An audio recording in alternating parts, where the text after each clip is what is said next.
Dictation 5 second बाद start होगा।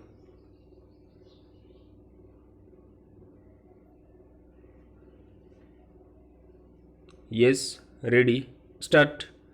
21वीं शताब्दी के 21वें वर्ष में पूरी दुनिया जब अपने अपने दायरे में सीमित होकर रह गई है, हर देश अपने देश और अपनी जनता को बचाने में जुटा हो, बड़े बड़े देशों की अर्थव्यवस्था पटरी से उतर रही हो, ऐसे में मानव मात्र के स्वाभिमान के साथ आजीविका अर्जन भर गंभीर व सार्थक विमर्श जरूरी है। विराम। आज जब हम भारत छोड़ो आंदोलन की 78वीं वर्षगांठ मना रहे हैं, तो अर्थव्यवस्था की ऐतिहासिक सामाजिक वर्तमान स्थितियों को क्रमवार समझना आवश्यक है। विराम। भारत की बात उस समय से शुरू करें जब ईस्ट इंडिया कंपनी जब भारत में पैर पसार रही थी।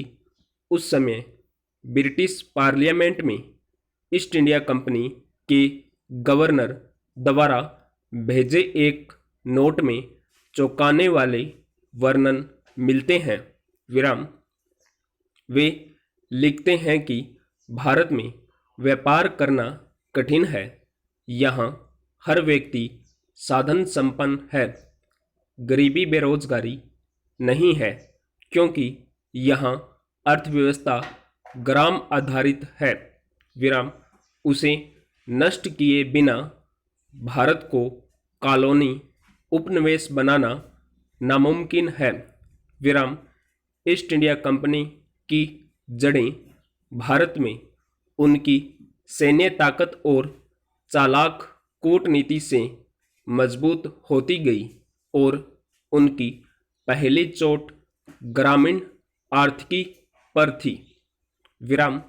किसान को कपास की बम्पर फसल के बाद भी रुई भंडारण करने पर रोक लगा दी। कच्चे माल को ब्रिटेन पहुंचाया जाने लगा और कपड़े मैनचेस्टर से बनकर आने लगे। विराम। हथकरघा के मुकाबले मैनचेस्टर का सस्ता कपड़ा ज़्यादा बिकने लगा और भारतीय बुनकर दम तोड़ने लगे। विराम। ढाका की मलमल से लेकर वाराणसी, सूरत और कई क्षेत्रों का परंपरागत कपड़े का स्थानीय उद्योग जैसे जैसे दम तोड़ता रहा, ईस्ट इंडिया कंपनी मजबूत होती गई। विराम। दूसरी मार किसान पर थी। विराम। लगान से किसान की कमर टूट रही थी। विराम। गांव की आत्मनिर्भरता के मॉडल पर अंग्रेजों ने खतरनाक वार किया था। विराम।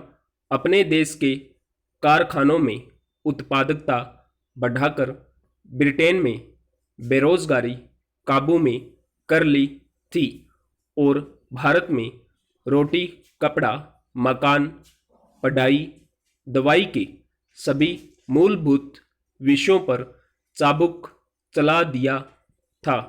विराम। 1857 में ईस्ट इंडिया कंपनी से सीधा ब्रिटिश राज आ गया और भारत की ग्राम आधारित अर्थव्यवस्था शीर्षासन करती दिखाई देने लगी। विराम। अंग्रेज अपने हितों को साधने के लिए रेल बना रहे थे ताकि कच्चे माल को बंदरगाहों तक पहुंचाया जा सके। विराम।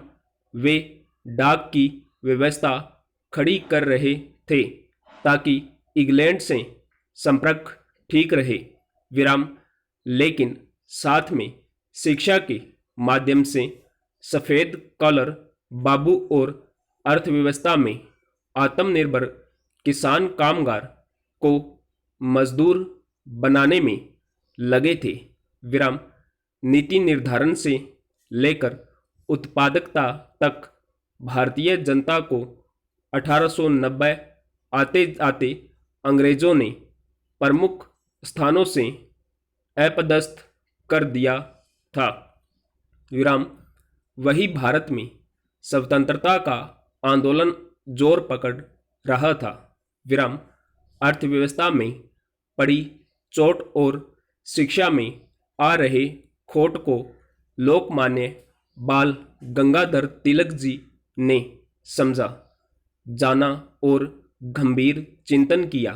विराम राष्ट्र की स्वाधीनता को लेकर तिलक जी का स्पष्ट मत था। विराम वह कांग्रेस में पहले व्यक्ति थे जिन्होंने संपूर्ण स्वराज की मांग करते हुए कहा था, स्वराज मेरा जन्मसिद्ध अधिकार है और मैं इसे लेकर ही रहूंगा।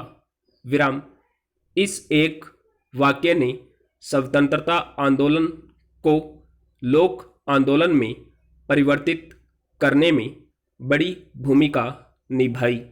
विराम उनका मानना था कि भारतीयों को अपनी संस्कृति के गौरव से परिचित कराने पर ही उनमें आत्मगौरव एवं राष्ट्रीयता की भावना पैदा की जा सकती है। विराम उन्होंने अपने समाचार पत्र मराठा में लिखा था कि सच्चा राष्ट्रवाद पुरानी नींव के आधार पर ही निर्मित हो सकता है। विराम वास्तव में 17वीं शताब्दी के जिस भारतीय सनातन अर्थव्यवस्था को कुचला जा रहा था, उसे तिलक जी ने स्वराज का मंत्र देकर जीवंत कर दिया। स्टॉप।